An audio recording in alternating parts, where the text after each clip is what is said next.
Desde el año pasado estábamos comentando el conflicto que se ha generado por la inclusión de temas de diversidad sexual en los libros de la Secretaría de Educación Pública.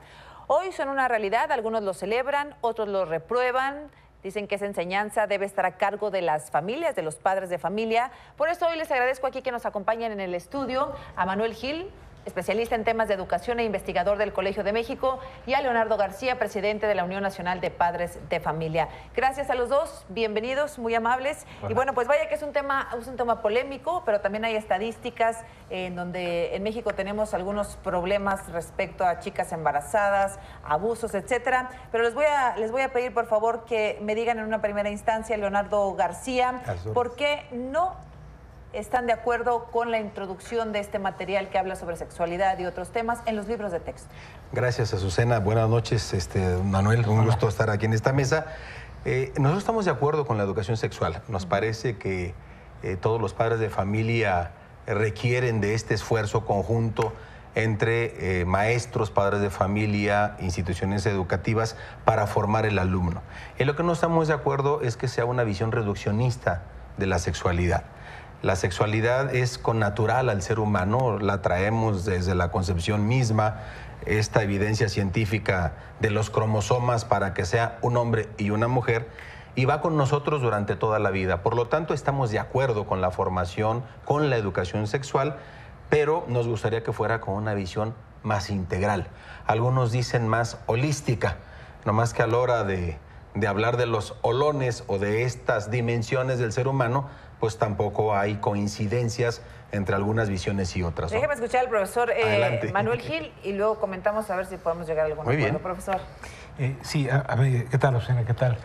A mí me parece que es muy importante y es un gran paso, porque lo único que se hace es poner en sintonía lo que dice el primer capítulo de la Constitución, que dice que queda prohibida toda discriminación motivada por origen étnico o nacional, el género, la edad, las discapacidades, la condición social, las condiciones de salud, la religión, las opiniones, las preferencias sexuales, el estado civil o cualquier otra que atente contra la dignidad humana y tenga por objeto anular o menoscabar los derechos y libertades de las personas.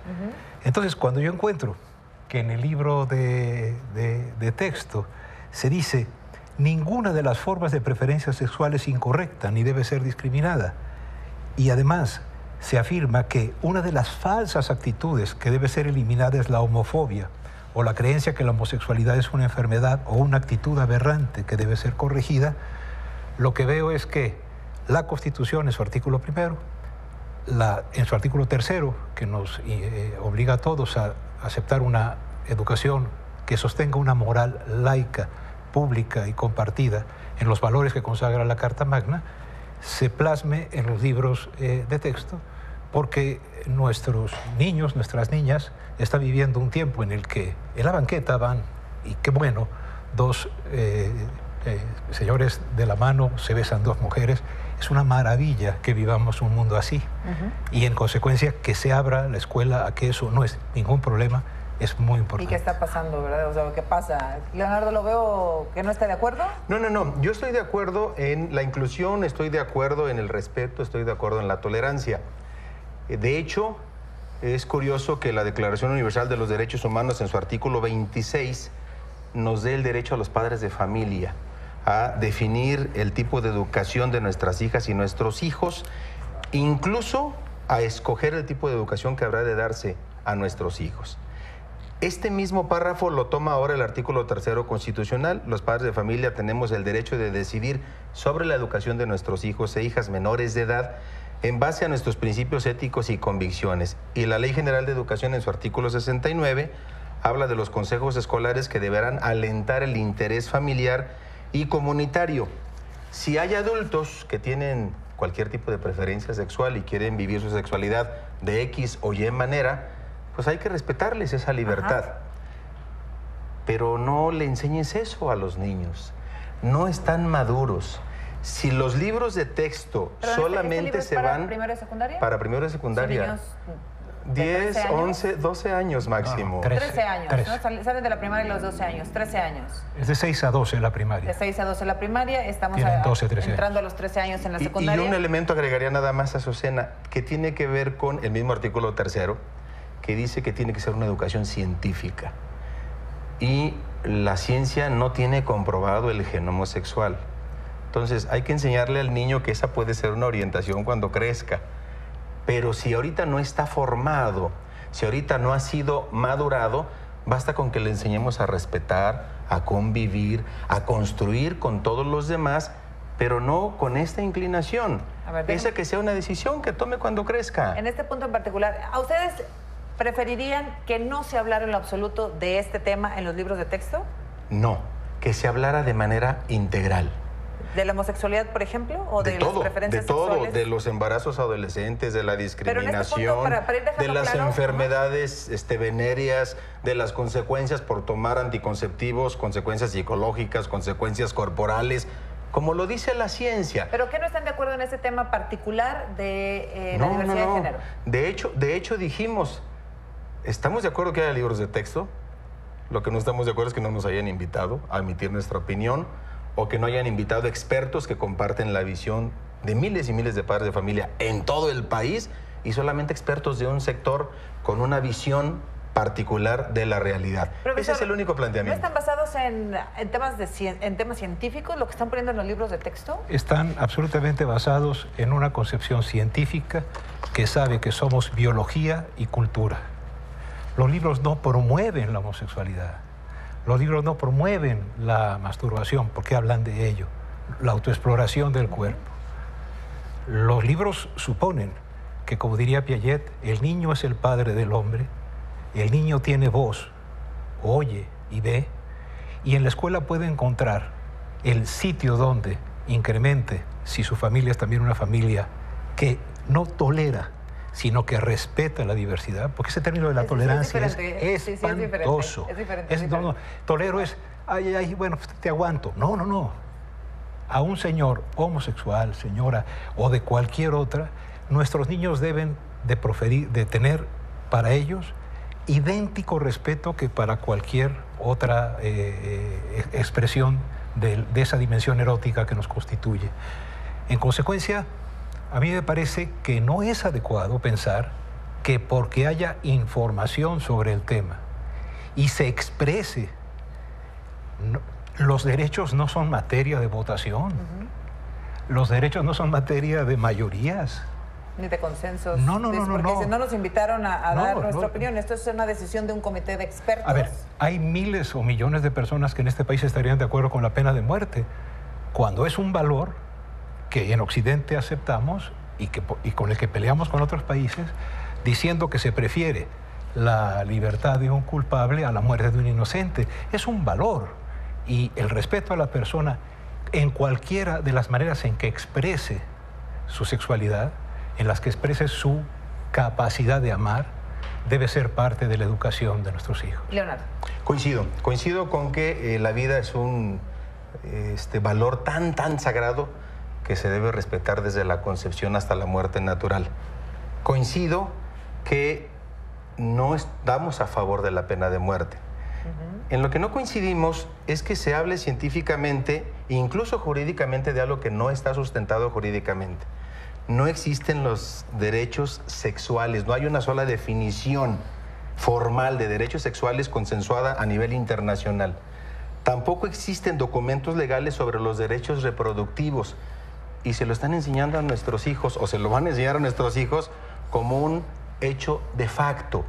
Existen declaraciones de países, existen cartas de acuerdos de algunos actores, incluso comités, pero es curioso que ni de declaraciones ni de comités hay nada específico sobre salud sexual y reproductiva. No hay derechos sexuales. Una cosa muy diferente es que haya quien los quiera impulsar como si fueran derechos. Y están muy bien, están en su libertad. Es parte de un país plural, es parte de una convivencia sana entre todos. Si la palabra tolerancia trae connotaciones negativas, la cambiamos con mucho gusto. Pero regresemos al tema central.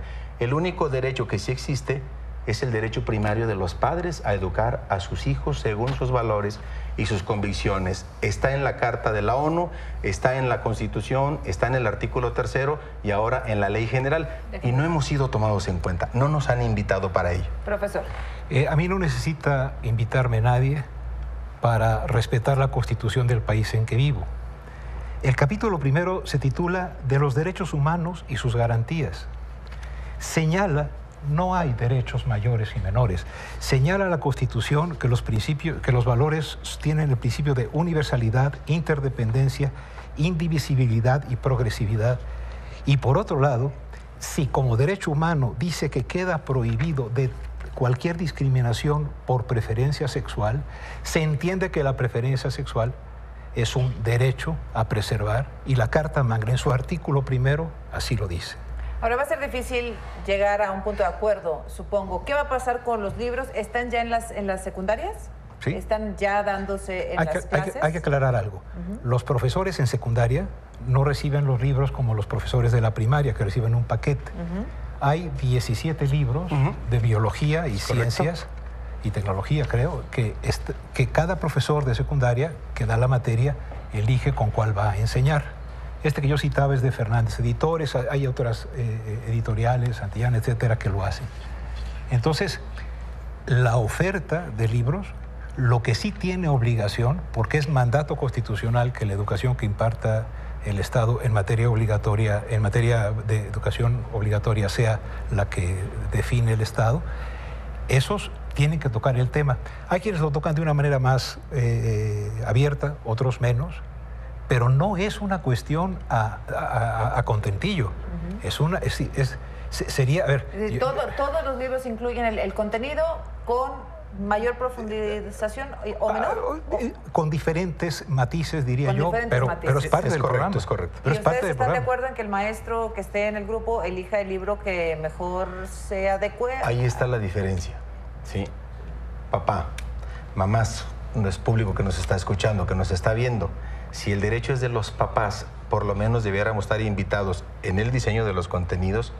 Y si solamente es para académicos y especialistas, pues que nos den chance también de proponer académicos y especialistas con un profesionalismo científico de primer mundo para que también aporten su propia visión. ¿Qué sí podemos hacer aunque ya haya sido una decisión tomada? Que los consejos escolares se reúnan, los consejos escolares de participación social, inviten a los papás, vean las 17 opciones. Sigue siendo una libertad un poquito manipulada porque nomás podemos escoger de esos 17 y nos den chance de aportar. Si en esa escuela la mayoría quiere, papá, mamá, una formación directa para tu hijo de 12 años en homosexualidad, en masturbación, en autoexploración, en erotismo, pues tú pide ese libro.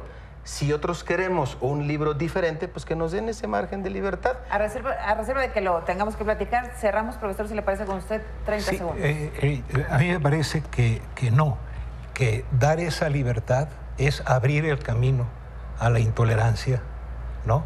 Que es un término malo en términos de yo te tolero, es faltar el respeto al primer artículo de nuestra Constitución y al respeto inalienable que toda persona merece. Es lo que le queremos enseñar a los hijos. ¿Lo podemos volver a platicar en los próximos días? Con todo supuesto. Leonardo Con García, mucho gracias gusto. por aceptar. Profesor Manuel Gil, gracias a los dos. Y ojalá que lo podamos platicar para que el padre de familia le quede claro y a los maestros les quede claro hasta dónde podemos llegar con este tema, porque además en un país en donde sí tenemos, y vaya que tenemos problemas de embarazos entre adolescentes, homofobia, feminicidios, crímenes de odio y muchas otras cosas que nos están llevando a un final que no nos va a gustar. Gracias a los dos. Gracias a ustedes por la invitación. Gracias.